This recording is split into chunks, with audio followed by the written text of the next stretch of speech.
축구를 사랑하는 여러분 안녕하세요. 박싱데이입니다. 오늘 이야기해볼 주제는요, 현재 K리그의 심각한 잔디 실태와 구장 상황에 대해 이야기해보도록 하겠습니다. 지난 3월 3일 서울 월드컵 경기장에서 열린 FC서울과 김천상무와의 경기에서 FC서울의 제시 링가드 선수가 단순히 방향 전환을 시도하다가 한쪽이 움푹 파여 반대쪽으로 솟아올라온 잔디에 발목이 걸려 넘어졌고, 이로 인해 큰 부상을 당할 뻔한 일이 있었습니다. 그리고 매번 경기 도중 선수들이 직접 간단하게 잔디를 보수하는 일이 빈번하게 발생하는데요. 이에 한국프로축구선수협회는 프로 선수들이 경기 중 경험하는 열악한 잔디 환경에 심각한 우려를 전한다고 밝혔고, 이어서 잔디 품질이 과도하게 손상된 상태에서 경기를 진행하면 선수들의 안전이 위협받고 최상의 경기력을 발휘하기 어려우며 국제대회에서 경쟁력을 유지하기 위해선 경기 환경의 개선이 필수적이라는 등 문제 해결을 촉구했는데요. 사실 K리그 구장들의 잔디 문제는 비단 이 경기 때문만은 아닙니다. 사실 지난 몇 년간 계속해서 언급된 문제죠. 우선 우리가 흔히 잡초라고 생각할 수 있는 잔디는 켄터키 블루그래스, 버뮤다 그래스, 페스큐 등 사실 품종이 굉장히 다양합니다.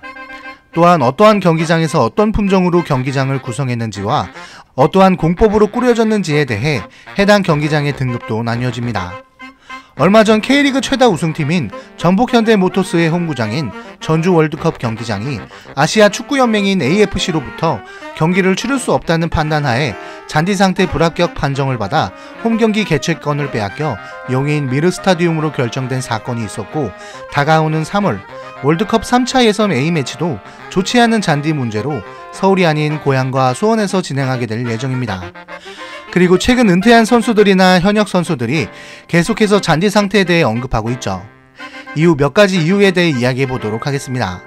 첫 번째는 이번 시즌이 예년보다 약 2주 이상 빠르게 개막을 했는데요. 이는 K리그 역대 가장 빠른 개막이라고 합니다. 이런 추운 날씨 탓에 잔디가 더 깊게 뿌리내리지 못하여 제대로 자리를 못 잡아 상태가 좋지 않다라는 이야기가 나왔죠. 두 번째는 잔디 관리 비용입니다. 각 구단 및 관리시설에서 경기장 대관으로 벌여들인 수입이 크게 증가했음에도 불구하고 잔디 관리에 큰 투자를 하고 있지 않다는 건데요. 예를 들어 서울 월드컵 경기장에 축구 2회 대관 수입이 지난 2022년 약 12억에 비해 작년 2024년 약 86억으로 7배 이상 증가했음에도 관리와 투자는 미비하다라는 거죠. 지난해 국정감사에 밝혀진 잔디관리 비용은 약 2억 5천만 원만 지출할 정도로 매우 아쉽습니다. 일본 제1리그 사무국은 추춘제 전환을 위해 약 100억엔, 한화 약 909억 원의 규모의 지원금을 마련한 것으로 밝혀졌는데요. K리그가 저런 노력과 금액에 반만이라도 닮았으면 좋겠습니다. 세 번째는 각 구단의 잔디를 관리하는 담당 기관입니다. K리그1과 K리그2를 통틀어 본인들의 홈 구장을 해당 구단이 직접 관리하는 구단은 주변 해외 구단과 비교했을 때 한 손에 꼽을 정도입니다. 포항 스틸러스 정도를 제외하면 대부분 각종 지자체와 시설공단이 담당하죠. 그렇다 보니 투자할 수 있는 예산이 해외 구단들과 비교해 매우 한정적이다라는 뜻입니다. 네 번째는 잔디의 상태 개선 의지 및 상태 유지입니다. 유럽과 일본처럼 그라운드 밑에 열선 시스템을 깔아버리는 방법도 있지만 막대한 비용이 발생함에 따라 결국 구장을 소유하고 있는 지자체 등이 이에 동의하지 않는다는 것이죠. 다섯 번째는 잔디 전문가 배치입니다. 이번에 잔디 문제가 걷잡을 수 없이 커지자 대한민국 프로축구연맹이 드디어 잔디 전담팀을 신설해 해결책을 찾겠다고 나섰는데요. 이제라도 뭔가 움직임을 보여서 다행이지만 솔직히 이미 많이 늦었다고 생각합니다. 여섯 번째는 날씨의 영향입니다. 여름에는 너무 더워서 잔디가 말라 죽거나 많은 강수량 탓에 잔디가 생존하기 힘들고, 겨울에는 너무 추운 탓에 잔디의 뿌리까지 얼어버려서 죽는 등 영향이 없지는 않겠죠. 일곱 번째는 선수들의 볼터치입니다. 잔디가 좋으면 팀 동료가 패스를 했을 때 일정한 속도와 궤적으로 어차피 내 발밑으로 볼이 오기 때문에 주변 시야를 살필 수 있는 시간이 주어지는 데 반해 잔디가 좋지 않으니 볼에 눈을 뗄 수가 없어 다음 동작에 제약이 생기는 것이죠. 마찬가지 구장 상태가 좋지 않으니 볼이 통통 튀는 현상이 발생하여 일명 뻥축구를 할 수밖에 없는 것입니다. 여덟 번째는 축구와 스터드입니다. 흔히 축구와 바닥면에 뽕이라고 불리는 부분인데요. 일명 쇠뽕이냐 고무뽕이냐, 그리고 포지션이 어떠냐에 따라 안정감과 반발력이 다른데요. 이에 대해 자세한 기능과 종류는 다음에 소개해드리는 시간을 가져보겠지만, 국내 무대에서 선수들이 착용하는 축구화랑 유럽 무대 및 국제 무대에서 선수들이 착용하는 축구화는 종류가 다릅니다. 이 부분이 왜 중요하냐면 잔디 상태와 날씨에 영향을 받는데요. 축구화의 종류에 따라 기능이 다르듯 스터드의 높이와 강점이 다르기 때문에 선수들의 퍼포먼스에 큰 영향을 주죠. 9번째는 페인트입니다. 외관만 중요하게 생각하는 수뇌부 탓인지 정확한 내막은 알 수 없으나 다른 리그에서는 거의 볼 수 없는 행동들이 K리그에서는 벌여지고 있는데요. 이미 죽은 잔디나 갈색으로 변한 잔디에 초록색 페인트로 생명력을 불어넣는데요. 이를 본 많은 전문가들이나 선수들은 전혀 공감하거나 이해할 수 없고 경악을 금치 못할 행동이라고 말할 정도입니다.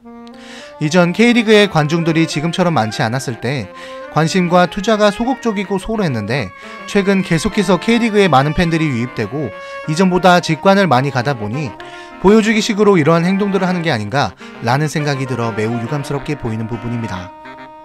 10번째는 팬들의 관심입니다. 사실 이전에는 일부 미디어나 전문가들만 목소리를 냈지만 이제는 팬들도 선수만 욕할 것이 아니라 축구클럽이나 기업에 강하게 이야기하고 축구 관련된 수뇌부들도 이러한 문제점을 명확하게 직시하고 정확한 판단과 지대한 노력으로 최대한 빠르게 해결해야 할 것입니다.